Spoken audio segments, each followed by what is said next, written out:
Good evening, meat suits. Welcome back to Read and Weep.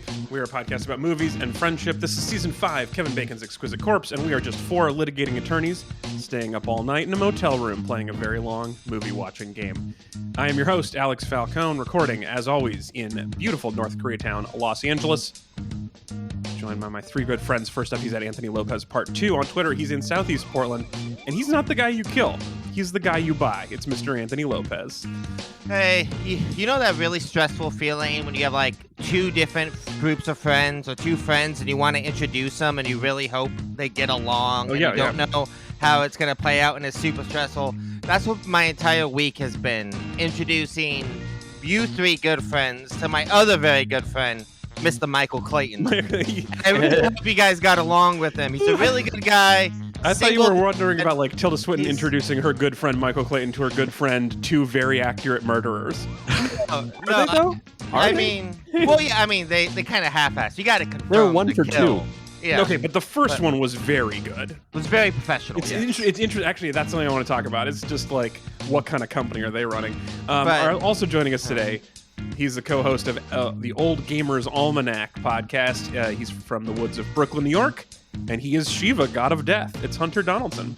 I want to be the horses, okay? I want to be the horses. I want to be the 3 horses that save George Clooney's life. Very good horse acting in that scene. Well, those horses looked like real horses. I couldn't believe it that they were people.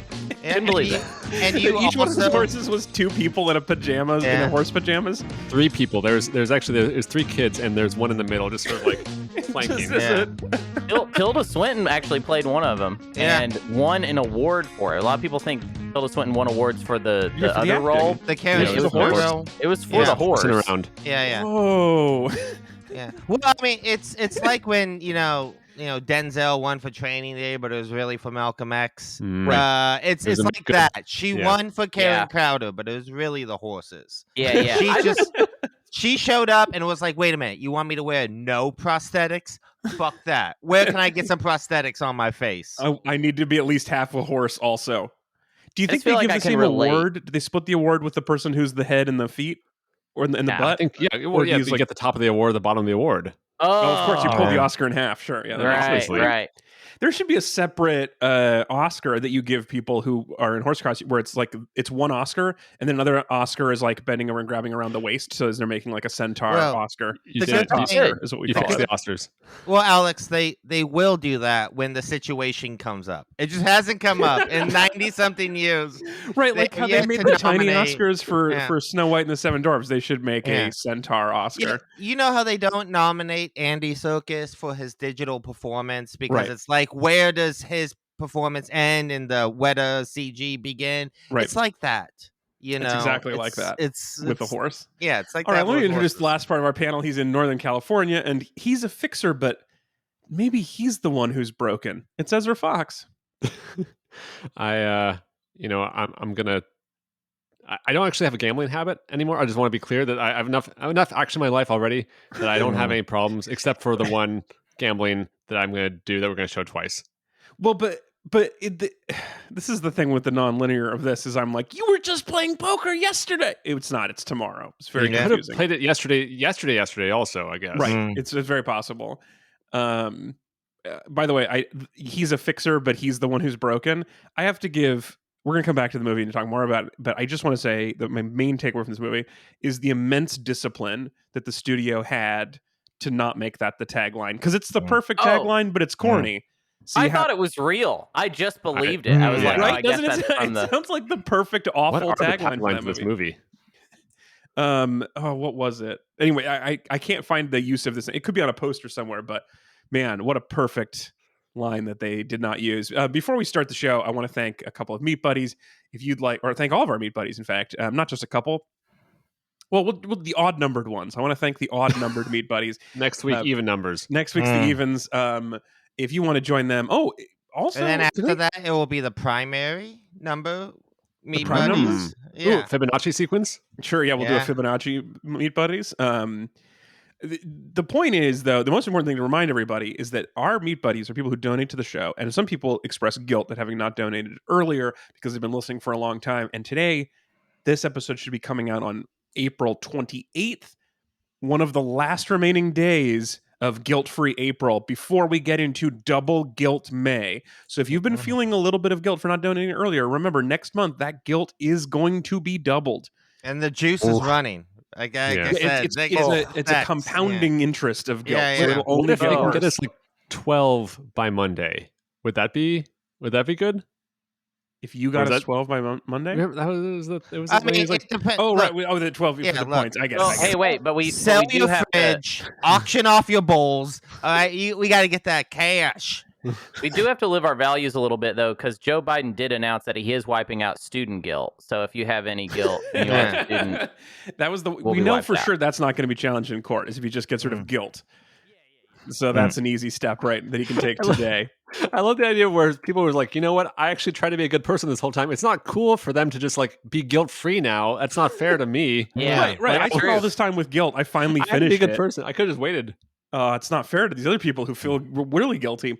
Anyway, all of this is very important to keep the show floating down the tracks. You can go to Metreon.com, which just redirects you to Patreon, which you are already familiar with. So it sounds sketchier than it is. It's just because they're Meat Buddies. So we bought Metreon because at least 3 of our Meat Buddies total donations are going to our annual supporting of Metreon.com. So we it can just have goes it to show you shortly. we do not know how to spend the money well, but we will do it. So. Yeah, your problem was you thought we'd keep it in savings. No. Don't worry about that.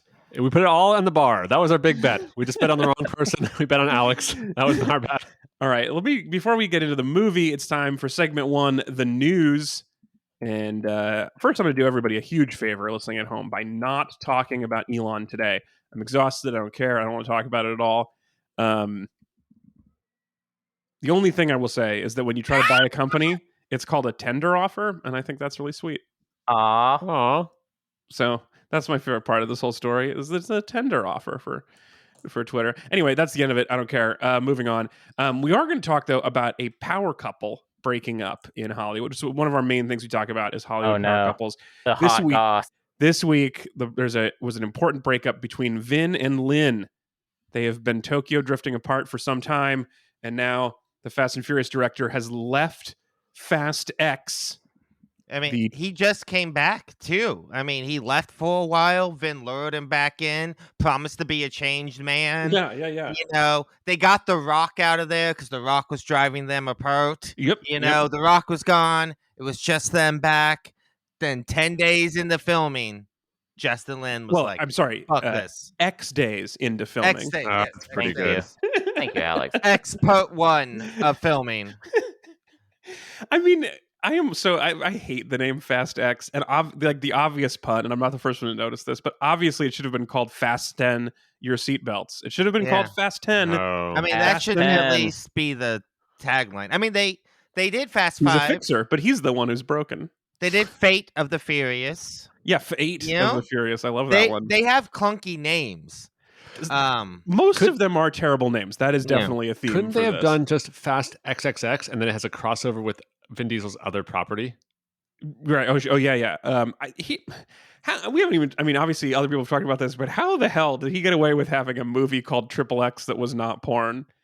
Like, it was before SEO. Well, it was. I mean, it really is bad for searching. I mean, it's the most 2000s movie title there ever has been. Right? It is X. just like, I mean, it's clearly somebody walked into a studio with 150 pieces of blank paper and the name Triple X written on the front and was like, I have the greatest screenplay you have ever seen. I will not let you read it.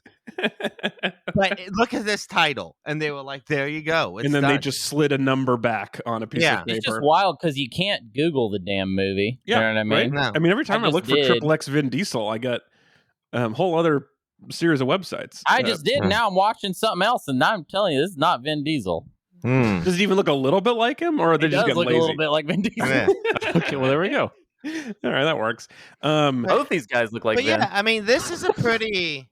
I mean, so Justin Lin co-wrote the new one. Yes. Justin Lin, if you don't really know the history of the Fast and the Furious franchise, Justin Lin built this franchise, right? He took. It used to be about cars. Yeah, well, he took a like trashy genre, bad, Point Break ripoff franchise that no one really cared about and turned it into literally the second biggest franchise next to the MCU. Wait, so he didn't do the first one? So he took the street racing movie and made it into the superhero films? He came in 3, and he did 3, 4, 5, and 6. And then he left on 7, didn't do 8. James Wan did 7. F. Gary Cooper did 8. He came back for 9, and then he did this. So he is the guy who took this franchise from this small little thing to, it's literally the only franchise that rivals the MCU in terms of popularity right now. I didn't realize that was him, because that switch from this is a cheap movie about people who race cars turning into a superhero franchise is one of the most interesting turns in film history, I feel like. Yeah. So I would love him to leave this series and just find something else that was low budget and make it wild. Get him Downton Abbey. Get Justin Lin onto Downton Abbey reboots. Yeah. No, not even reboots. Fuck it. Same universe. Keep it going. Same cast. Bring him back. Whatever the continuing series is. Check this out. Check this out. In Downton Abbey 3, you kill Maggie Smith in the first 10 minutes. But it's really Downton Abbey 8. And then Downton Abbey 4 through 7 take place in between 2 and 3. But then Downton Abbey 9... Maggie Smith comes back from the dead. Yes, yeah, of course. So here's how it goes, because it's already about upstairs, downstairs, right? Right. But upstairs, you could also downstairs. do so 1 above upstairs, so it's flying people, and down below downstairs, it's the underground people, right? So it's sewer folk. Gerblins. Yeah, Can there be gerblins? Gerblins, of course. Yeah. Yeah. I live my life 40 centimeters at a time. Oh, and they should be British, the Gerblins. You're right. I didn't think about the Gerblins would have to be British too, right? Of course they would. They will all be. One thing that I think is crazy about this story is that he wrote this movie and he is still a producer on the movie. And it's just one of the crazy things about Hollywood that people are constantly doing creative work, intimate creative work with people who they are publicly feuding with. They're currently suing. They have sued. They've broken up with and gotten back together. The amount of people who have to work together after something wild happens it's crazy. It sounds so difficult. He's going to have to be in meetings still. Yeah. They'll be with the new director, and I'll be hey, Justin, what do you think of this choice of umbrella color that we're using in this scene? And he'll be I used to direct these movies. Wait. He'll say, I don't know. Go ask Vin, all right? Apparently Vin makes all this. I mean, that's the real where this is ending, right? Will Vin Diesel step in and direct Fast 10 and 11? Are people thinking that's what's going to happen? I mean, that's how he engineered it, so that he could be the hero who steps in and directs it. You have to look at, you can look at, some big story is going to come out about what happens, but it has to be Vin's ego, right? It has to be Vin. He has complete control over these movies. He's the least fun part of all of these movies. Yeah, that's true. Because he takes himself so seriously now. Yeah. Even though everything else is getting so silly, he is still this messiah, super serious, tough guy in all these films. You have the fact that he publicly begged The Rock to come back, and The Rock was nah, I'm good. Right? He embarrassed himself there. Yeah. Justin Lin leaving a week into production, right? It's so crazy. That only happens if it's him and Vin are fighting. And my theory, and I've heard some other people kind of mention this, is that Vin is demanding they bring Paul back for 10 and 11. Oh. Yeah. That would be the worst. They set up 9 with implying his car shows up, right? Right. But that's what my guess is. The thing that is the impasse they could not reach was that Vin. Wait, so they got 10 days? You think they got 10 days into filming and still hadn't settled whether or not Paul Walker's in this movie? I mean, I think most big Hollywood movies, they don't have the script while they're filming, right? Things that's are constantly also crazy. changing. Okay, let me give you an alternate theory. Yeah. If there's one thing that this franchise is about, besides cars, it's good guys and bad. It's Furious. That's true. Yeah. No, okay, if there's the third or fourth thing the series is about is about good guys become bad guys and bad guys become good guys. So I think probably The Rock saying no is an important setup for The Rock coming back in 11. And I think Justin Lin leaving 6 times is an important part for him to. Oh my God. It's going to turn out he actually already directed 12, even though it doesn't even happen. It's marketing. It's a soap opera in real life. Man. It's so perfect for the series. Not for every series. Okay. The chaos is good for this. Great theory. Alternate theory. So Vin shows up first day. Okay. He's dressed as a tree, and all he'll say is, "I am Groot." And he just says that in every scene. Yes. And he won't stop. Right. And they keep trying to talk to him. They're like, "This is illegal, Vin. You do not own Groot." And he just keeps looking at him saying, like, "I am Groot." And that's all he'll say. Right. Yeah. Messed up. I mean, think about like the way, Sony, the way they're like making these Spider-Man movies that aren't really in the MCU, but they're like, we're in the MCU, kind of. Come on, pay attention to us. He's trying to do that with Fast and the Furious. Furious. If I say I am Groot enough, it will just be associated with that. I heard there is a car in Doctor Strange too, and that it might be a Fast and Furious car. By Groots? Yeah. It might be. I mean, it's either that Sam Raimi car or it's a Fast and Furious car. I mean, I don't know. In the multiverse, there has to be one where Fast and Furious and the MCU have already crossed over, right? Doctor Strange. I'm done with multiverses. There's no more multiverse. No, I could use more. No, we burned that concept out so hard. Multiverses. When I walked out of Everything Everywhere All at Once, and the first thing that I see is a giant billboard for Doctor Strange in the multiverse, and I just feel like I'm out of multiverse. No, I think here's the thing. Into the Spider-Verse is coming back. Are you not looking forward to that? I know. I feel like Into the Spider-Verse proved that it was good. Everything Everywhere did it like as well as could be done, and now it has to stop. We can't do more of these. And we can't. There's going to be Netflix has already greenlit 9 multiverse movies. I guarantee it. In this universe alone. I hate it. I mean, I want more of it. I want more crossovers. I want everything to get more dynamic, more interesting. In all the years I've known you, Alex, every time I've ever heard you say, "This is done. We can't get any more of it," that's right when we enter the golden age of those new things, right? I don't think I feel comfortable saying no one ever listens to Alex on this. Yeah, that's fair. That no one's listening to me. Post first Avengers movie, comic book movies are done. We can't do these Avengers thing anymore. No. To be clear, I never say that. I never make a prediction that it's over. I just say you said it to Mark Ruffalo's face. You walk right up to him. And he's like, "Listen, Hulk, superhero thing is going down like a Led Zeppelin." I said I've had enough Avengers. I didn't say you have to stop. I said I'm tired of it. You hadn't even had Avengers yet. You hadn't even had it yet, though. Yeah. You're just judging your more than I needed, and now I've had too many multiverse. I've had 2 good multiverse movies in 2 years. Stop it! Don't ruin this for everybody. But let's take bets on the Vin Diesel. Will Vin Diesel direct 10 or 11? What do you guys think? I mean, I don't think Vin Diesel can. Like, I don't think that it could happen. But doesn't the first AD do all the work anyway? No. Oh. I mean, I do think.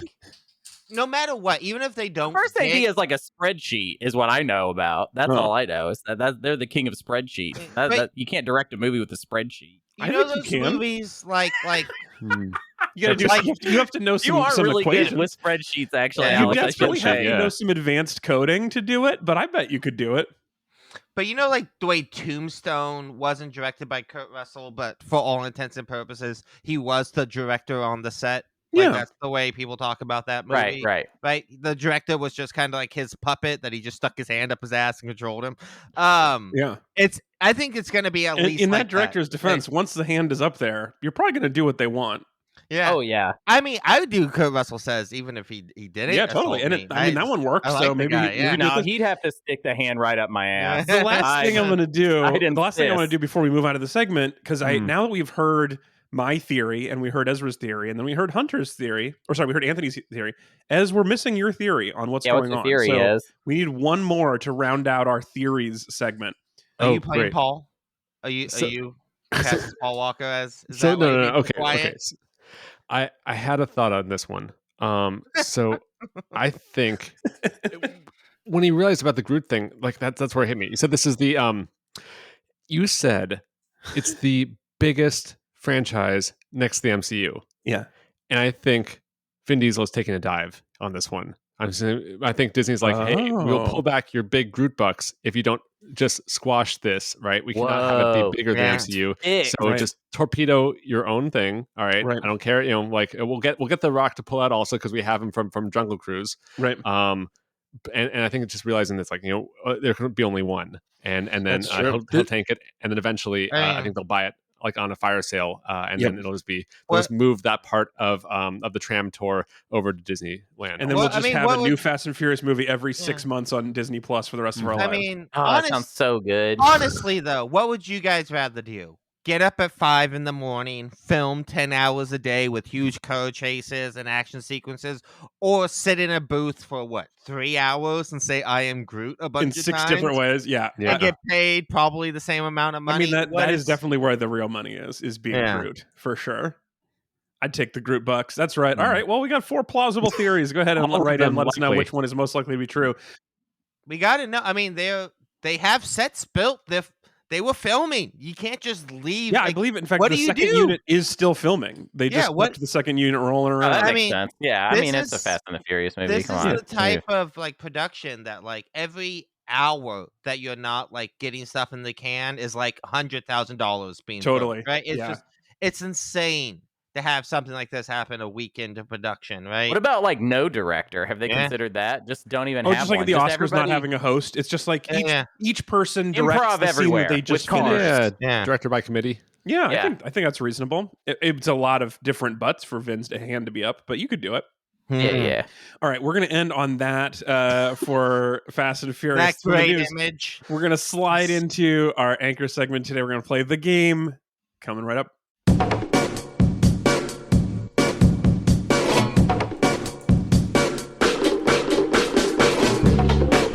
Time for segment 2, the game.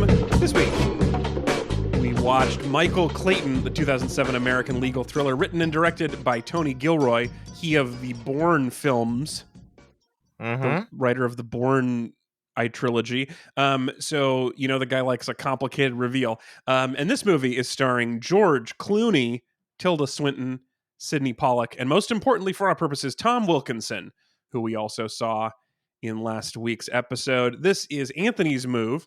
Just jog everybody's memory. After I worked together with Ezra to get to his movie and set myself up for a 75% chance that a person with a soul would pick next and would help me get to mine, the cards fell the other way, and Anthony chose chaos over reason and moved to this movie for some mysterious purpose. Why are we watching Michael Clayton again, Anthony? Please jog our memory. We're watching Michael Clayton because this movie fucks. This movie slaps. This movie is totally Kino. This movie is great. I've wanted to watch those 3 he made up. That's not one of those does not actually mean that. No, those are all good terms, real things. You can look them up. Anyway, I love this movie. I've wanted to do it on the podcast for a long time. I saw my opportunity. I describe this movie as is the acting equivalent of guitar solos. That's the best way I could think of to describe this movie. It is just actors shredding the fuck out of scenes. Yeah. It is a nice, tight movie. I think this is one of my favorite films to kind of go back when I'm sort of thinking about movies or writing myself. The script is just super tight. The filmmaking is incredibly economical. I think this is probably my favorite George Clooney performance. This is easily my favorite Tilda Swinton and Tom. Oh my God, why can't I think of his name? Tom Wilkinson. Jesus. Tom Wilkinson performance. It almost feels like you don't actually care about Tom Wilkinson. You just used him to get what you wanted out of this episode. No, I care. I love Arthur. I think he's a great character. I think Tilda Swinton is phenomenal in this movie. Especially, I think that Tilda Swinton is an actress that is kind of known, especially in the most recent years. You look at Snowpiercer, her Wes Anderson movies, Superior remake. She's usually hides behind a lot of prosthetics and a lot of makeup to give these performances she really kind of disappears into. I think this is a great example of an actor of that talent not wearing a bunch of prosthetics, but still completely disappearing into this role. Karen Crowder is so incredibly realized, and she does not have a ton of screen time. No, this is one of those. I mean, I'm sure someone's done this math, but in terms of supporting actor per minute of acting. Yeah. This is an incredible ratio on this one. And I'm sure there are smaller amounts, right? I think you mentioned before Hopkins has is in that movie for 15 seconds when he got an Oscar. Yeah, I mean, there's like famously the best supporting actress from the year that Network won. That actress is only in one scene in the movie. She's in it for like less than 5 minutes. Right. This is more than that, but it's still on that low scale. This is what my soccer fans will call the Divock Origi Award. Yeah, but especially the final scene, she just is unbelievable in it. But yeah, very, I just think very good. This is a very, very well written movie. It's super economical, like I said. Really well shot. I just very much like it, and I think there's a lot of interesting places we can go from here. Okay, let me get the summary for people in case you have not seen the movie in a while and want to get it. And I forgot to include the main reason why. Because this movie has, without a doubt, the greatest use of baguettes in the history of cinema, and that alone is worth it being talked about. Those baguettes look pretty good. But the scene with the baguettes is the greatest scene, maybe in movie history. With baguettes? With baguettes. Which is maybe just in general. It's one of the best scenes in movie history. I mean, wow. But you are a little bit prone to hyperbole, but that... With the baguettes, that scene just is elevated to an unbelievable. There's more Oscar than a couple for use in of baguettes. You know? It's actually a technical Oscar. They give that out before the show starts. Okay, so wait, I googled scene with baguettes. The first thing was this one, but then there's also a post at neville.wordpress.com in praise of the cinematic baguette. So I'm going to check out the internet is amazing. I mean, it's a very phallic shape. You can see it being used in movies a lot for things, you know. I'm pretty sure in the first Austin Powers, someone holds up a baguette to cover his dick at one point. Yeah, but what I like about this one, because I've seen, and there's also like almost every movie scene where someone's got groceries, there's a single baguette sticking out of it. What I like about this is he has 34 baguettes.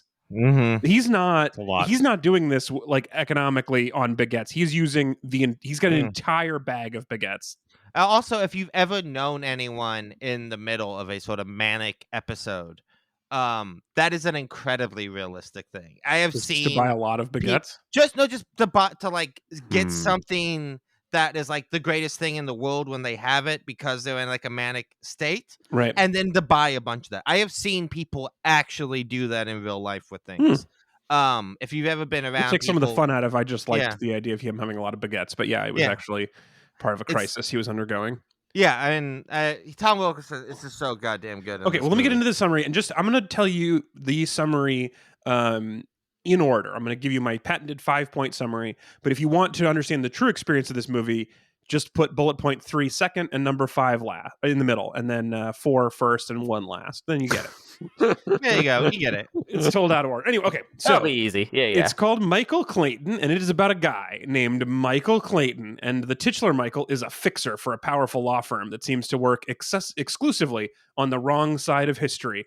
And he is also in a bunch of debt personally because he tried to branch out into owning a bar. And you'd think, is this an episode of Bar Rescue starring John Taffer? No, it's a legal thriller. It's about his law work. But maybe he should have hung out with John Taffer before he lost $75,000 to the mob. So Michael gets asked to fix one of the, he's a fixer. So he gets to fix one of the partners of the law firm who has gone anti-rogue and is prepared to reveal that their client, that is not Monsanto, but it's Monsanto, knowingly killed several people with their products.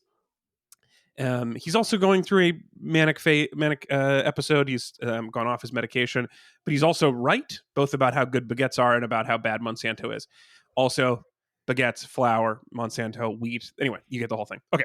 Anyway, and again, picture all of this out of order. You're enjoying the movie now. Okay. If he just did that, if he just fixed it, it would have worked.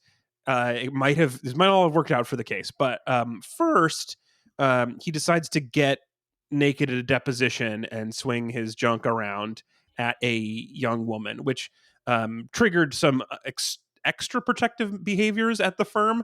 So when it looks like Michael is not immediately fixing things, the chief in-house counsel, played by Tilda Swinton with no prosthetics, decides to just casually have him murdered by 2 very professional murderers who, for the first part, are implausibly good at murdering. I mean, it's just the most efficient. It's unbelievable. It's very, very good murders. It looks like an accident. Everybody's believing it except for Michael, who's like, but he had 2 champagne glasses. And, he thinks that Dicks Out for the Jury guy was like also right about the client. So he's like, maybe it was a murder. And he's thinking, maybe he's going to cleanse himself through this public disclosure. So the lawyer and the team decided to try to murder him also. But then these incredible professional murderers, who again set up probably the most professional murder in the history of film, decide to do the second murder full Magoo style and blow up his car while he's looking at a horse. I was wondering about that for a little bit. Okay, just how do people know that he got exploded? Right, because everyone's like Sidney Pollack gets the call. It's like, hey, did you hear about Michael Clayton? He got exploded in his car, and they're like, how do people know about this? There's no clearly. You don't think those horses are willing to talk for the right price? They ran off. Yeah, they ran off. They were like where scared, they're running to the press. Up a phone. To the press is where they're running. They called the office and they're like, for 2,000 oats, I got information for you. I don't know if you guys have ever been to like an affluent suburb, but if a car bomb explodes, they respond real fast to these type of things. Okay, don't they look for a body though? Yeah, no. They look for a watch. That's why he took off his watch and threw it in the car. They're like, oh, it's Michael Clayton's watch. He couldn't. But, I mean, he couldn't have escaped. They were trying to make taken this off. They were trying to make it look like a mob hit, right? Yeah, that's what they wanted it to look like. Yes, because he had owed money to the mob previously. And what they did was they put the car bomb in the car radio. Like they took out the radio GPS unit and put a bomb in it. And then the GPS was fritzing out, which led to one of my favorite scenes in the movie where Michael Clayton repeatedly punches a bomb to try to make the screen stop flickering. I mean, good thing you did, right? It's very tense watching him slap the top of this bomb and be like, "Stop it, bomb! You're distracting. Quit it." I was wondering, like, would it be a better thing if you didn't have it out of sequence, right? Because that whole tense, like, kind of like, are they going to blow him up?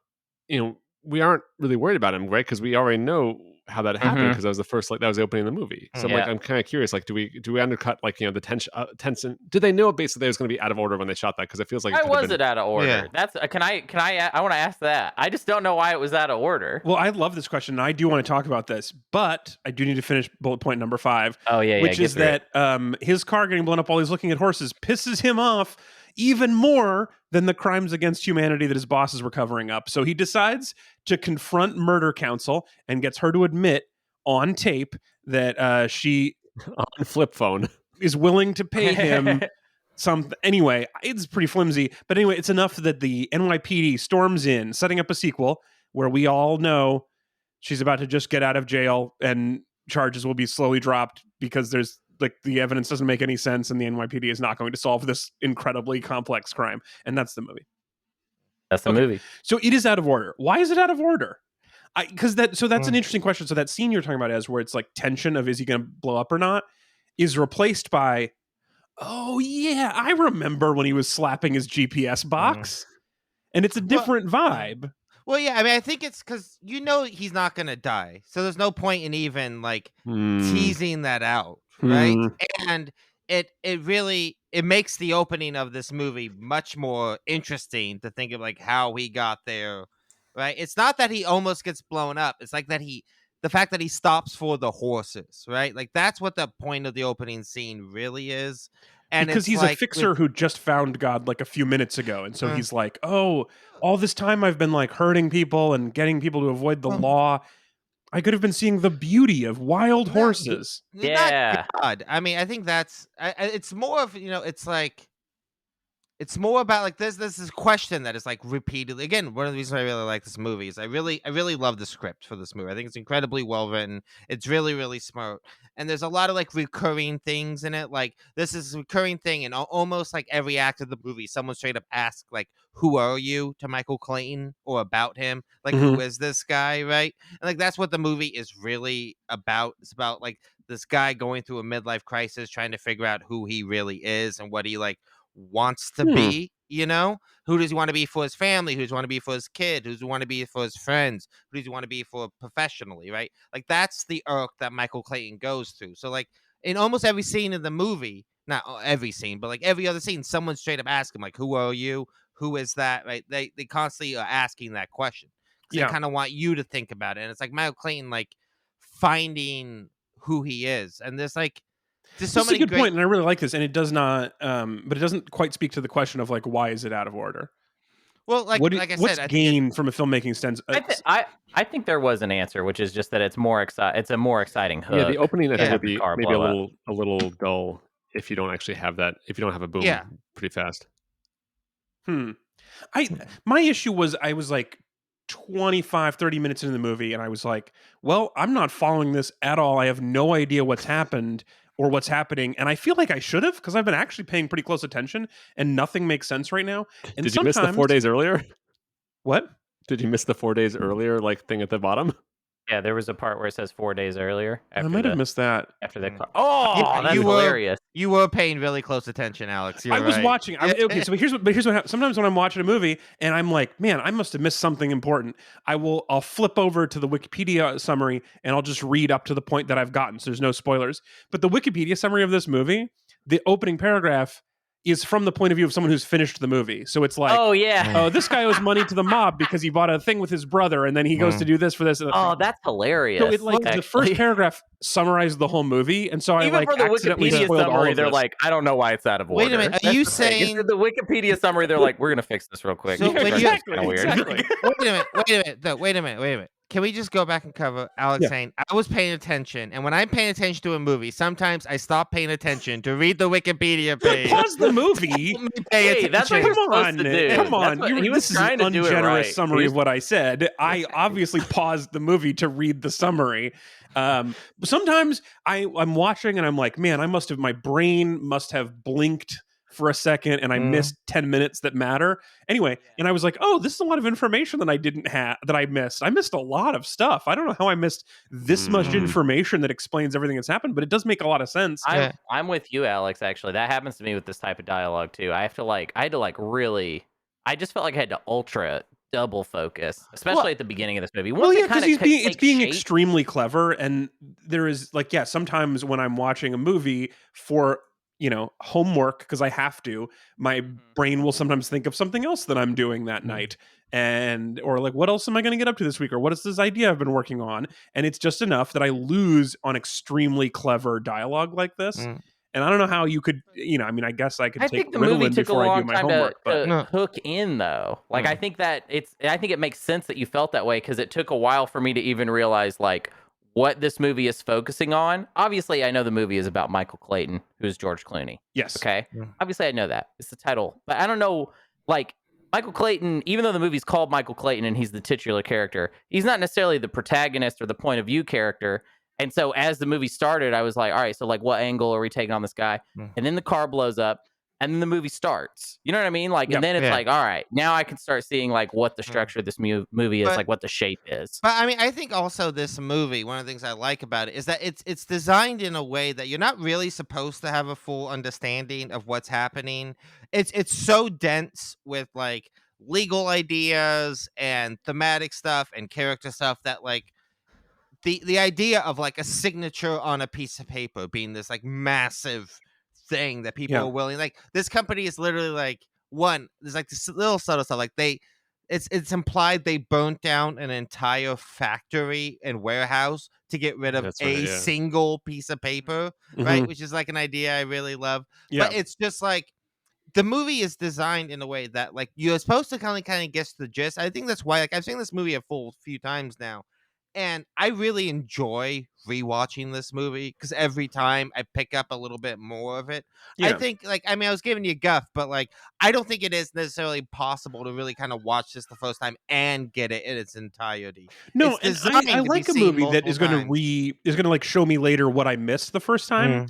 But I do think a movie like that is a better experience like in the theaters than it is at home, where I have everything else I like to look at.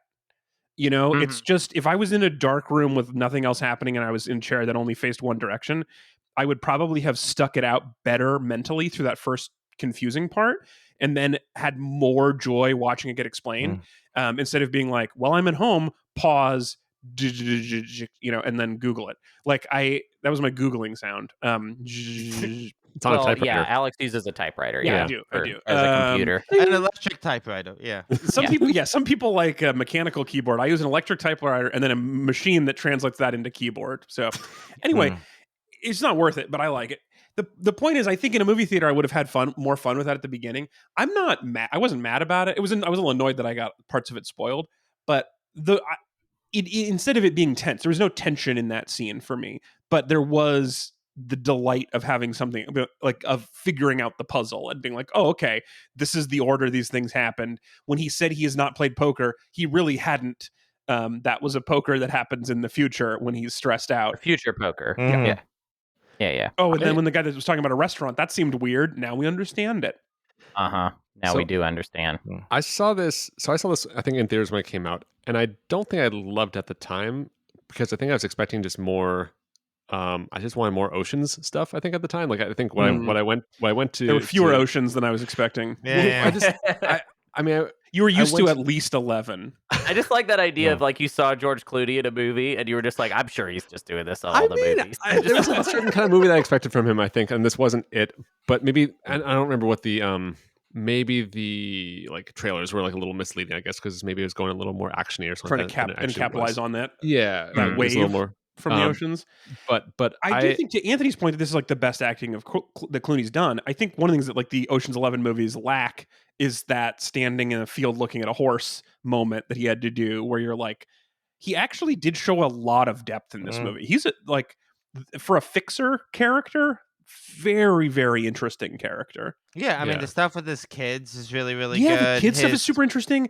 And then the stuff with like with his brother where he's trying to do the thing, and then also with like why he's still at this company without making partner, that was really interesting.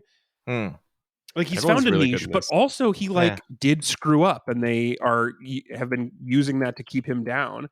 Yeah, very, very interesting. Sorry, as you were saying though. Oh yeah, good.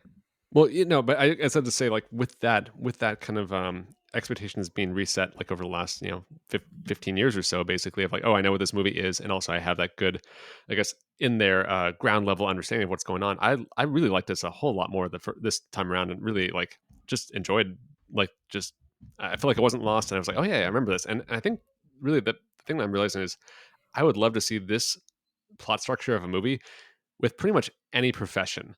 I feel like I like the idea of like currently it's like in a law firm, but I love the idea of like someone basically doing like sort of this dirty work, and then like finds their moral compass basically and has to like make a choice and like it gets all tangly. Like I would take this with Grim Reapers, for example. I would take this like Grim a fixer for the Grim Reaper who's like, people almost died, and then they go back and make sure they fully died. Ezra, they're not like hiring Grim Reapers. I don't know if you think that's how it works, but they're also, not like, I do feel like this might be one of the few companies that has a fixer. I don't know if you think like, he works at a glass recycling factory, but he's the fixer who goes in there whenever the machines, but he's got a moral compass about the glass recycling industry. But I'm not following entirely what you're saying. I think what you're saying, Ezra, is that wouldn't it be nice if they made movies for adults again? Like just straight up fucking movies like this fun idea about a Grim Reaper with a conscience. Listen, adults had cinema for over 100 years. That's true. And it's the little boy's turn now. Well, speaking of which, Netflix, was very funny that this movie's on Netflix after we ragged on Netflix last week. But Netflix promised in the opening some sexual dialogue, and I feel like this could have been a movie for kids. There's very little sexual dialogue in here. I was expecting way more sexual dialogue. Yeah. You guys ever see that where they say like the reason something's rated R and you get excited for those promises and then felt like they weren't kept? Gonna be good. Yeah. Dude, there's gonna be smoking and nudity. I'm stoked. How many oceans? I can't wait for Tom Wilson's to get nasty. It's gonna be great. So hot. I feel like I had a very good time. I think, and this is the kind of thing that I've enjoyed the most on the podcast, is a movie that I have never heard of and I think is very good. And I'm like, why didn't no one tell me about this? This is a good time. Man, this is a great movie. And I like a taut legal thriller. I enjoy that. And I do think the acting, I think especially Tilda, is just incredible in this movie. How do you guys feel about movies that are just the character's name? Is this a lazy title? Like Hitch? I mean, there's a million things. Yeah. If you want things that are 2 names long, it's maybe a little more, but like Sweeney Todd. Well, I mean, Wyatt Earp I mean, there's a lot of movies based on real people, but well, I mean, it's different if it's real. Yeah, it's a little cheating if it's real people because that is important to get across. But I mean, Sweeney Todd is like the butcher of not Baker Street, but whatever. Right? It's got like a full title to it. Yeah. Okay. And also, Sweeney Todd's a cool name. Yeah, you know what I mean, like Sweeney Todd. Michael Clayton is like an okay cool name, but it's not that cool of a name. See, I think it's like a Tom Clancy character name is what it sounds like to me. A lot of stuff like like Jack Reacher or something like that is also like the characters that. But the thing that I think is kind of lame a lot of times. Actually, Aladdin's okay. Yeah, it's pretty cool. Don't you guys think that the name Michael Clayton makes you ask who is Michael Clayton? I actually feel like the name Michael Clayton is why I've never heard of this movie because I think the name is just so boring that it's like it's. Yeah, it should be called The Fixer, shouldn't it? Let's do this. Yeah, let's rename Michael Clayton now. We did this with Edge of Tomorrow. It should be Summon the Conquest, right? Summon the Conquest is not a bad name either. It's got that sort of like barbarians at the gate sort of idea where it's like using this dramatic thing from the movie to make it sound like it's about a different genre. It also has summons in it, like a legal thing, you know? Yeah. Legal summons. Yeah. I got it. Okay. 3 horses, cargo boom. Okay, so I mostly like it, but I think exactly what I was working on. I think cargo and cargo is too close, so I think cargo. It might just be car boom, or maybe you just call it 3 horses watch a car blow up. What about 3 wise horses? 3 horses into Michael Clayton. 0 oceans. That was the highlight of the movie, honestly. It's just those horses. We've gotten way more out of that than anything else in this movie. It's just great. Such a small part of this movie. I mean, because it's just such a bizarre thing to do is you just see some horses and you're like, oh, shit. You pull over. So there actually is a fun trivia thing about this. So there in Arthur's apartment or loft, whatever, they CG'd in a picture of horses to kind of give him like an idea of like, oh, maybe I should stop for horses. It was supposed to like sort of be like Arthur's soul in these horses. Yeah, exactly. It's in the book. Picture of horses on that very field, on a field exactly like that. There's a picture of horses. If they'd shown that picture chronologically, I would have remembered it. And the editor said he wanted to be a picture of 3 horses because otherwise people were not going to make the connection. And I think that person was right. Yeah, he nailed it. I did not. Good point.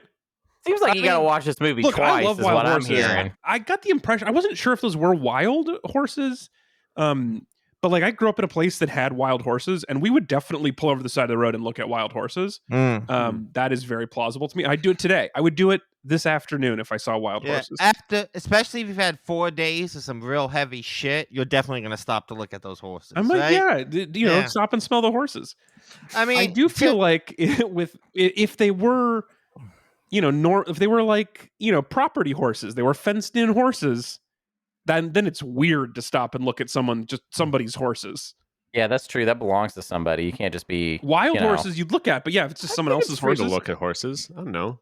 Wait, where have you seen wild horses? Where are you just seeing wild horses just out there in the wild? There's a huge population of wild horses in northern Nevada, and it's actually a problem in a lot of places. But a horse infestation. There's a horse infestation. There are gangs. Yes, they're very. They do work in big groups. Like the BLM is in charge of managing the horse population. Like tranquilizes them from helicopters and then sells them. It's crazy. Anyway, there's wild Mustangs all over the place in northern Nevada. Great. And so when we'd go on road, because there's too many of them. Anyway, so we'd go on a road trip. There's so many of them that we don't trank from a helicopter and sell. There's lots of things. Like, we don't do that with like rocks. There's a lot of rocks.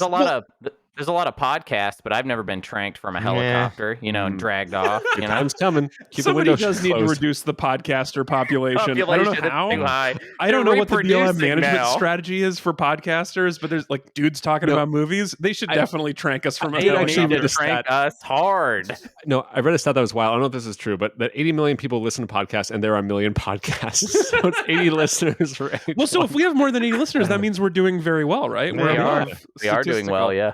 Mm-hmm. I think we do. We sometimes joke about being really small on the show, but I think we've got more than 80 listeners. I'm confident. We might have 80 meat buddies. I don't know. Wow, more than 80 meat buddies. You can look that up. Yeah, not quickly. Not gonna. Yeah, no, there's literally no way to know, but it seems plausible to me. Anyway, yeah, dude, wild horses are so interesting. Oh, I love wild horses. You know what's interesting?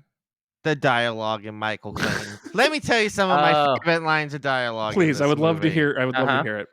There's a bunch of lines I think of a lot in this movie. This is one of those movies that's just stuck with me. Like I said, I've seen it a few times, but there's a certain lines I think about constantly. One, at the opening scene when the phone rings and he's like, "That's the police," and George Clooney goes, "No, they don't call." Yeah. Incredible line of dialogue. Yep. So fucking good. That scene is really awesome. So that scene is basically after he's had an attack of morality about being a fixer, and he doesn't help this like rich guy get away with murder. Yeah. But he's very funny, and that is an excellent line. The scene that chronologically takes place before this, Sidney Pollack, who's also really incredible. He is so good in this like kind of threatening rich guy in a suit role. Like I think of like this, Eyes Wide Shut. He's just so fucking good in these types of roles. But he has a great monologue when George Clooney comes to him kind of like with moral quandaries, and he's like, "What the fuck do you think we do here?"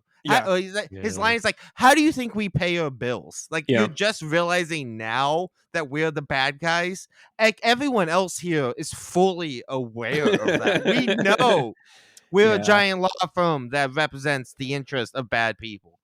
That's pretty fun. I mean, the line, I mean, just I mentioned it earlier, but the line, "I'm not the one you kill, I'm the one you buy, whatever," is one of the best movie lines of all time. It's so good. Yeah. I mean, that whole monologue is just incredible. The like, "I'll take 10 million, 10 million is a lot. Okay, how about 5? 5 is more reasonable. 5 to forget about Arthur, then another 5 to forget the 400 people you killed." It's just so good. I mean, the Tom Wilkinson but at that point, he does have the FBI outside, so he's just like, how much do I have to be mean to her to convince her that this is real and not a setup? Yeah. And I like that about that scene. Like every line in that monologue, that like want to go show him whose signature on this piece of paper, see if he'll pass the hat around for a good cause. It's just like every line in that monologue is so incredibly well written, so well delivered. The scene with the baguettes is also, I mean, obviously it's great. It's very funny.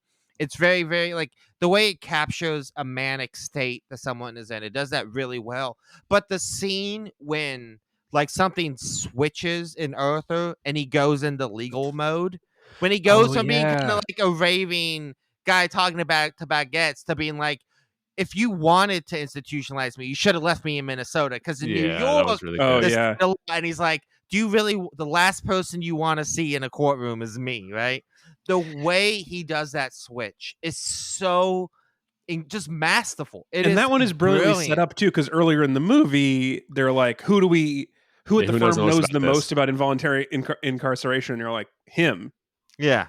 And then later he shows off that was true. That was good. Good bit. Yeah. I mean, just all of those little moments are just so incredibly well done. So well like shot. I mean, there's not a line of dialogue, but we were talking about earlier about just like the level of professionalism in the scene when they kill Arthur.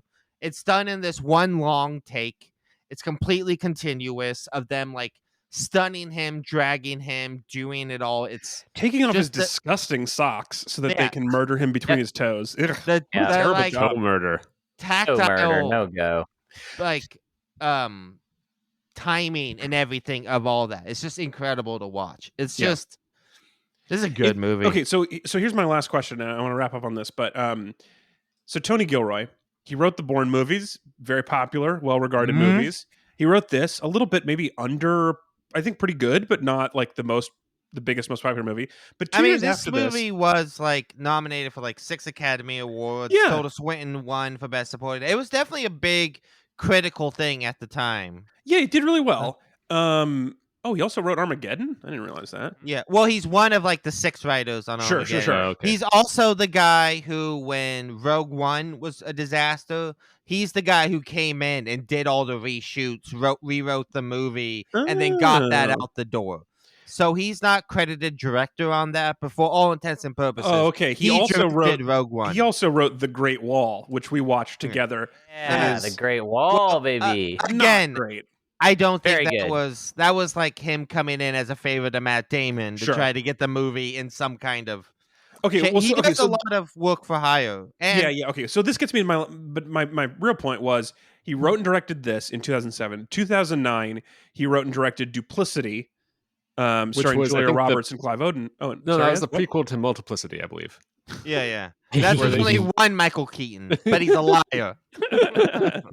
Anyway, this movie, it seems like, is not very good. It seems like the all the reviews of Duplicity seem really bad. So, and it seems kind of similar. It's like corporate espionage with a love story in it. So I can see how it'd be the right vibe for him. What happened? And then he hasn't done anything since 2009. So did he make this movie this good? Made something kind of crappy 2 years later, and then is just cut off. All he gets to do is Rogue One and he does rewrites on stuff. He just does work for hire. He's like show running the Andor Star Wars the Rogue One spinoff. He's been on that for years. Okay, so he stopped making really interesting movies and is like just making money. Yeah, I mean, that's what he did before this. I mean, yeah, I would love to see him. He's also one of those guys who, like, there's the Gilroy brothers. I don't know if you know this. Tony, Dan, and John, I think. Yeah, so John was the editor on this. Yeah, their dad was like a very successful movie or show business guy. But John Gilroy wrote and directed a little movie you may have seen called Nightcrawler. I've seen it. Is it about the gummy worms? Jake Gyllenhaal. With Jake Gyllenhaal, incredible. Yeah, he can teleport from one place to another place. He got like a blue tail. He's an X-Man. Yeah. And then his brother Dan is like a very successful film composer. So they're all like just very successul film people. Yeah. It's this whole family of them. All right. But yeah, interesting dude. Okay, last thing I want to say about this. Absolute last thing. If this memo signed by the CEO of Monsanto Don Jeffries. What? by CEO Don Jeffries, yes. Came out today. That was like the CEO Don Jeffries of Monsanto signed this memo 10 years ago. It was like, yeah, we've killed a lot of people. This is really dangerous.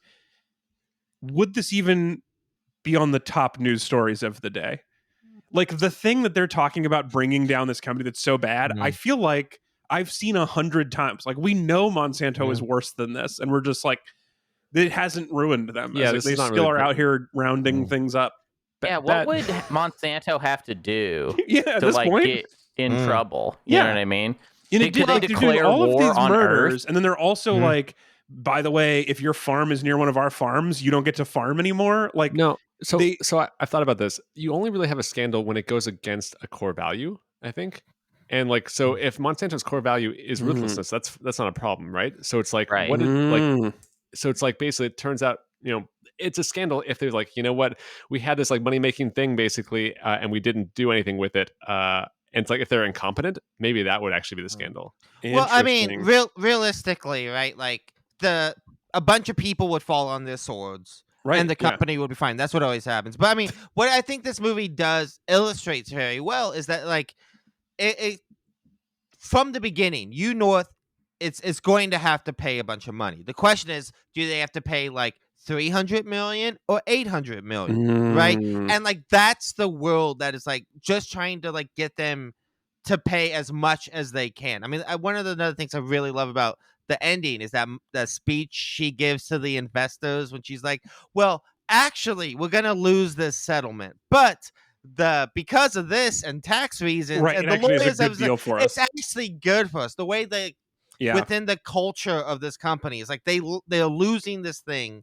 They killed all these people, and they're like big fucking smiles about how like, oh, we're only gonna have to pay 400 million, right? Yeah, I mean, or maybe Monsanto's even. I have this like deep sadness about how the bad guys win everything, but I was thinking at the end of this, like maybe like the Sackler family or whatever, which is like, their name has been taken off some of the libraries, like and we know everything that they did. I mean, it's crazy. It just feels like, yeah, exactly. They would make money off the settlement. It probably wouldn't matter a whole lot. I mean, if she didn't, and like I said, in my summary, my negative views, outlooks on the future include her like clearly not getting in any trouble for this murder plot because it would be hard to prove. That's where I also very much disagree. There's no way if this actually happened that Karen Crowder would not be the scapegoat who fell on her sword. For sure she'd be the scapegoat. But Don Jeffries would also have to fall on his sword and retire. But Karen Crowder, this character, would absolutely be the one that the company hella threw under the bus, right? Oh, yeah, they would throw her under the bus for sure, and there's no way that the Attorney General of New York would be able to prove a capital murder case for this. It just doesn't make it just. It's too flimsy. It's too complicated. They have her on tape admitting to murder, and she doesn't say it. She's admitting to being willing to pay him off, and all she has to say is, "I didn't say I killed anybody. I just said I would give you $10 million to not ruin my day because it would cost more in PR fees than $10 million to deal with this." Because he was threatening, so it's of course there's a million reasons that she would want to say. Yeah, he came in here screaming at me, saying all this crazy things, threatening my career, and so I made some stuff. Anyway, she's absolutely going to get away with this. And they're those two professional murder guys, they disappear. There's no way you can track the bomb to them. She says she called this number and gave him a code. She's never spoken to them. She doesn't know who anybody is. She gets in trouble from the company for doing things, but there's no way she gets in trouble for this murder. Anyway, we got to move on.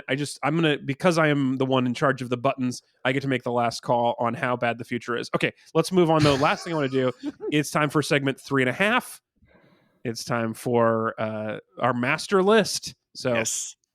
Or I guess that was 2. This is 3. Oh, I'm going to play a sting. It's segment 3, the master list. So where does Michael Clayton fall out of the first 14 movies of season 5? Anthony, you usually like to get a reminder of the top 5. So let me give you a summary. Mm-hmm. Number 1, The Third Man. Then Edge of Tomorrow, Eternal Sunshine of the Spotless Mind, One Flew Over the Cuckoo's Nest, and the greatest film of all time, Apollo 13. So, and then what's can you give me 6 through 10 this week as well? And then Battleship Potemkin leads the second group of 5, followed by In the Cut, The Life Aquatic, Hard to Be a God, and PJ. I am gonna say I think this movie actually is better than Apollo 13. So I would say this movie either goes in Jesus 4 Christ. Or 5. Yeah, I'm at 4 actually. Okay, so Anthony, what is your vote? Where is the proper place for this movie for you? Well, wait, so what was 4 and 5? One Flew Over the Cuckoo's Nest and Apollo 13. I would put this at 5. At 5. Okay, behind One Flew Over the Cuckoo's Nest, ahead of Apollo 13. Yeah. Ezra, you say? I'll say 4. 4, ahead of One Flew Over the Cuckoo's Nest, behind Eternal Sunshine. Yeah. Hunter, where do you put? I'm gonna say like 7, underneath. Underneath In the Cut, or underneath Battleship Potemkin, but ahead of In the Cut. No, underneath Life Aquatic. That's where I would put it. Oh, you put it 9th, so behind Life Aquatic, ahead of Hard to Be a God. Yeah. It's not. I just didn't like it that much. Interesting. I felt like maybe you were not playing as much while we were discussing it. And maybe this is just, are you just a nice dude? And if you disagree, you're just you guys have fun. I was just it'd be cool if I just kind of got to joke around this episode. So I was I'm just going to joke around. Okay. We don't need to hear about, because I was I don't really like this movie. And then I was I don't know why. And then I looked up this Tony guy and I looked at every movie he's done. And I'm oh, well, I didn't like any of these movies. So that makes sense. I've never seen the Bourne movies. Aren't the Bourne movies good? I don't like hit or miss. They're every other one is good. 1 and 3 are pretty good. Just 1, I guess. People think 1 is pretty good. It's definitely the best of the list of movies that this guy's worked on, for sure. I'm not saying it's a bad movie. I'm just saying I didn't really like it that much. Definitely was just kind of watching it, Okay. Didn't connect with it. Wait, this dude did The Cutting Edge also? I actually haven't seen that, so I don't include that on my list. That's a figure skater and a hockey star. Whoa. Right, probably he was a fixer on that, yeah. Oh, Ontario Quinn's in this movie. Now I got to see it. Okay, so I want to see The Cutting Edge. Let me work up. So definitely I liked this better than Hard to Be a God. I think I liked this better than Life Aquatic too. Even though I did enjoy parts of Life Aquatic, this certainly came together better than that. In the Cut is medicine. It's hard. It's not delicious. It's hard to say. God, but it's so good. It's my number 2 on my list. Wow. Well, this is tough because I actually it's obviously not as good as Apollo 13, and it's hard to compare it to Battleship Potemkin, which is just such a different kind of movie than anything else. I mean, it's just, when there's 90 years apart, it just gets harder to figure out. Oh yeah. Relative quality. How do you measure legacy versus just how much you liked it? Because Battleship Potemkin isn't. I mean, let's be real. I mean, we had to watch that. You know what I mean? We just had to. Battleship Potemkin was not delicious either. So I guess if I'm just thinking in terms of what a good time it is to watch a movie, obviously above Battleship Potemkin, but below Apollo 13. So I'm going to say 6 for me. 4596. 4596 for a total of 24 divided by 4 is 6. So Michael Clayton's final score is 6th place behind Apollo 13. So close, almost did Potemkin. it. So I'm going to tell you guys my new meta game because I don't think we're ever going to get to taking a felon 1, 2, 3. And that's fine with it. My new goal is to skate by on the charity points you all give to me. I mean, Ezra really did change the metagame by making points a thing that are undesirable to him. And at the end of this year, I'm going to shoot for, I don't know if I'll be able to do this. I'm going to shoot for, I want 5 of the top 10 to be all my movies. I want to shoot for 10 of the 10 to be movies I recommend. I don't think I'll be able to get there, but I want to have more films in the top 10 in this list than anyone else. And I also want to have the worst film on this list. No, that's what I want. How dare you? You're going to find something worse than Transformers the movie? I've already got that on lock. I do think it's going to be hard for you to find something worse than the Transformers the movie, Anthony. The Transformers the movie, which is really good if you speed it up 3 times. Here's my problem with I like what you're doing, Anthony. The only thing I want to say is because I know that you're a man of honor. I know that matters to you. That you win this if your gamble is 5 of the top 10, that you want to do it fairly. Because we have been deciding the position on the master quality list by just a simple average of our numbers. Oh, yeah. And that would be very easy to throw off by being a dickhead. And as long as you are always arguing for your actual place on the list that you think this movie deserves, I will be very impressed. Well, that's why I'm picking great movies. That's why I picked. Yeah, just pick good movies and then it's easy. Yeah, I was surprised Michael Clayton was as divisive as it was. I thought this movie was a slam dunk. I really liked it. I think Ezra really liked it. It's really just Hunter who's on the fence. It's 3 out of 4, and I don't even know why I didn't like it. I just was kind of just not a Gilroy fan. Yeah, not a Gilroy. I mean, I have not even. It's a little bit unfair. I do kind of enjoy a legal thriller, and that's a thing that I have not talked about much on the show. But I like a John Grisham. Fan. You know, there's some good stuff. Yeah, see, I don't like John Grisham. I don't like stuff like this. This is just like a genre that doesn't really connect with me. I don't even watch Law and Order. I've never watched Law and Order. I've watched all Law and Order, and I tried to watch the new season, and I can't. But I've always liked the order part better than the law part. I don't care about the cops, but I like the lawyers figuring stuff out. Right. Yeah. I like a legal thriller. Better Call Saul. That's the only place I go that's even close to this. Is what? Better Call Saul. Oh, sure. Yeah. That's a very interesting version of a legal thriller. Okay, well, that brings us to the last item of business for the day.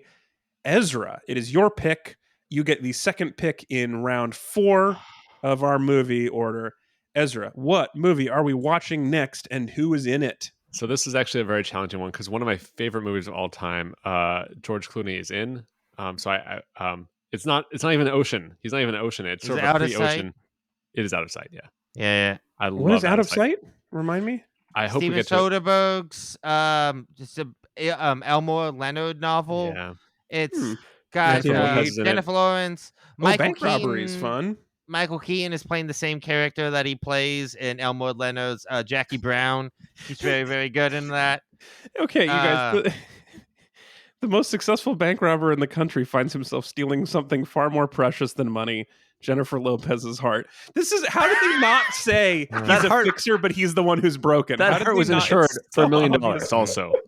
Oh, okay. Well, that's good. I mean, are we all real fast? Are we all big Elmore Leonard fans here? Does everyone like the guy? I don't know if anyone else. I am a lot, but he's like the greatest crime writer in maybe of all time. Oh, he's up there with like Chandler.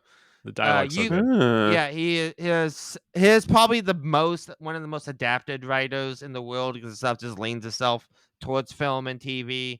But yeah, he's just like the greatest crime writer of all time. And I've read a lot of crime books, and I've read a lot of the people who he's being compared to here, but I have not read any of his books. Really good stuff. Even if you just watch his adaptations. I mean, Out of Sight, Jackie Brown, Justified is an incredible TV show. That's right. 310 to Yuma. Get Shorty. Get Shorty. Yeah, God, he's just hit the films that have been made adapted from his work. They're just unbelievable. Okay, but we're not doing Out of Sight, is what you're saying. No, we're not doing Out of Sight, even though it's your favorite movie. It is one of my favorites. So but we can swing back around to it. Yeah, I hope so. So I actually have a power card that I'm gonna play a power card, guys. Oh shit! Ooh. My power card is seen a power card in a while. Go back a week and move from that movie instead. So instead of going off of this one, we are going to go Anthony, back. What's happening? Off of Eternal Sunshine. Eternal Sunshine. We're taking Ruffalo to 13 going on. No. How dare you? No, I'm not. I'm do it. No, do it, you coward. Again, I want to. No, we're gonna. Promises made, promises kept. I am going to go to Jim Carrey from Eternal Sunshine, and we're gonna do Cable Guy, and we're gonna set up what I believe is the 3-movie trifecta that should take us to Take Him Pelham 1, 2, 3 as well. Whoa. Ezra is an all-star player of this game, all nation team player of the Kevin Bacon game. We're watching The Cable Guy, starring Jim Carrey, traveling via Jim Carrey. Back a week, Jim Carrey. Did Ben Stiller direct The Cable Guy? Yes. Yeah. Interesting. Yes. He wrote, directed. Is that right? Written by Lou Holtz Jr. and directed by Ben Stiller. Well, starring Jim Carrey and Matthew Broderick. If you guys get a chance, if you want to see a director really grow, you should try watching some of the Severance, which is also directed by Ben Stiller, and it's one of the better directed shows I have seen in quite a while. Interesting. But yeah, he has become quite the talented director. That's super cool. Ezra, I really appreciate this. Obviously, I did help with your movie 2 weeks ago and will again. So you are one of the things about me, disloyalty is not one of my flaws. So lots of other flaws, but not I got a lot of other flaws. That's a line from Treme. Anyway, I really like that line. But yeah, that is not. I have a lot of flaws, and that's not one of them. So you will be well rewarded for this. I'm so thrilled to also get, now that I've seen the game, I really just wanted to pick a new movie now that I've watched how the game unfolds, and so I really want to pick something else. And I'm excited to get to do that. I've also haven't watched this movie in a long time, and I'm looking forward to it. Wait. My turn is next week. Yeah, and that's going to do some really interesting things. I do kind of want, because David Cross is in this movie. And we're only doing movies, so I can't do this, but I would be tempted to move to the time where he was on this like celebrity poker show on TV and was he showed up just wearing a bathrobe and drunk out of his mind for the whole show. And it was very funny. Anyway, what were you going to say, Hunter? I was going to ask a rules question. Yeah, it's a good time for a rules question. We should probably decide before I think about it. Are you allowed to just pick a movie one step away from The Cable Guy now and just score some easy points? Oh, when he repicks. So next week I get to repick a movie and then pick the next week's movie. So if I picked something 1 degree of separation from here, we haven't discussed a rule that would stop that. Oh dear. Yeah, I was also wondering, could you pick a movie that has Kevin Bacon in it as well? I was curious about that. Oh, so it could you could also choose to reset it. I didn't know if we can pick a Kevin Bacon movie or that was a question I had from last time. We haven't figured out either of these two rules. Is there? I don't see any reason why you wouldn't be able to pick if Kevin Bacon's in the Bacon's fair game, right? Oh, yeah, the Bacon's fair game. Yeah, you can come out of the Bacon, you can go into the Bacon. You can bring home the Bacon. You can do whatever you want. Bring home the Bacon. That's enough confidence that I feel like you can pick a Bacon movie. But can I just pick a movie that I can get to next week? Is there a reason why I wouldn't be able to do that? I don't see why not. You don't see why not? Well, we're making up the rule right now. Well, here's the thing, Alex, right? Because like you could also you can reset to a Bacon, right? So I can pick any movie that is attached to this, or any movie that is got Kevin Bacon in it. Yeah, if I wanted to score easy points, if points were the name of the game. Now, had we discussed this beforehand, Ezra, you could have said, "I will help pick your movie in exchange for not only half the points, but anything you score afterwards," or something. But we didn't. But I just want chaos. I'm a loyal guy, so I might owe you something. Yeah, I mean, you will be set up after this if you want to go to Princess Diaries, and then Hunter would be the one who'd be able to get to Take Him Pelham 1, 2, 3, I believe. From Princess Diaries? Yes, because of Hector Elizondo. Interesting. Well, there's a lot here, and there's a bunch of people in Cable Guy that would be interesting to travel via. So I'm gonna have to do some thinking on it this week, where I want to go and what else I want to watch. But I will say, Anthony, I don't know if this helps you. Well, first of all, hopefully you appreciate the justice that has just taken place at your expense. But secondly, I hope you also appreciate how you've affected the game by making the metagame for you about the quality of the movies. I am much more interested in, and that's one of the things I've been bummed about, is like, I think Cable Guy would be interesting to rewatch, but it's not like a great movie, and that does seem like more fun. I hate it. To try to I don't like this one at all, actually. Yeah, I hate the Cable Guy. I have not seen this since I was in high school. Yeah, I me remember neither. really liking it, but I probably gonna not enjoy this movie. It's gonna take all my strength to get this one above Apollo 13. That's all I can say. I definitely think this movie about sort of like the need for cord cutting and how that could never happen in a million years, and we'll all be tethered to cable the rest of our lives. After we finish watching this, relevant on the show next week, can we do a segment where we brainstorm on a reboot of this movie that's TikTok like guy? The Netflix guy or something? Yeah, there's something where a guy has to come fix your Netflix, and I don't know. There's something here. The Ethernet guy. He's the internet guy. The Ethernet guy. Exactly right. Yeah. The 5G guy. All right. Well, that's what's happening next. It's going to be a weird week, and it's going to be some weird point scoring opportunities afterwards. And I would also just like to reassure the panel that I also believe in making the points weird. So don't worry about this being a runaway in the next 2 weeks where I bury the game. There are plenty of points left to be scored. And what Ezra just reminded us was that there are still 3 power cards out. And at the end of the round 4, we're going to redeal a second group of power cards. So even if you don't spend it, you'll lose it, and you'll get 2 new ones, I think is how it's going to work. Okay. Or you keep it, you get 2 on top of it. I don't know. Yeah, I don't think you should. You get to get more. I wrote the spreadsheet, and it took a long time, and I don't know if I could fix it to make you have 3, but we'll see. Yeah, we're drawing 2 new power cards after 2 weeks in the next couple weeks, so there's a lot of havoc left to go. But that is going to bring us to the end of our show for today. Thank you so much for listening. I hope you enjoyed the rules lawyering for the day. I would love to hear your arguments why or why not I'm allowed to just pick a movie that I could watch next week that I want to watch that gets points. That would be... I would love to hear your arguments. If you make a good case, I'll have a backup pick just ready. But I do think it seems to me like you should be able to pick it. We'll see. Anyway, all that and more coming up next week. And of course, everybody's favorite part of the show, Ezra reading the score after I put it in the chat. Thank you so much, everybody, for listening. Please send us an email, podcast@read-weep.com, podcast@read-weep.com. And also, thank you to everybody who is watching this week on YouTube. This is a surprise announcement. We put this one on YouTube because we could. We're waving at you. Hunter's making a face. This is the thing that's available to watch a video. This is an experiment. So if you wanted to watch us on YouTube, you can go to youtube.com/AlexFalcone and find this episode. I'm great for all the people who've been picturing us as having certain kinds of faces and to be like just confused, I think, when they realize like, oh, this is not how I thought they're going to sound. They will look like when based on their sound. It's so true. Yeah, I would love people to find out now if we look the same. Also, you'll be able to see that Ezra and Anthony appear to be in identical rooms in different places somehow. That's a fascinating multiverse. Yeah, it's the same room in 2 different universes. So tired of it. All right. Jeez. We'll talk to everybody next week. Goodbye. Bye.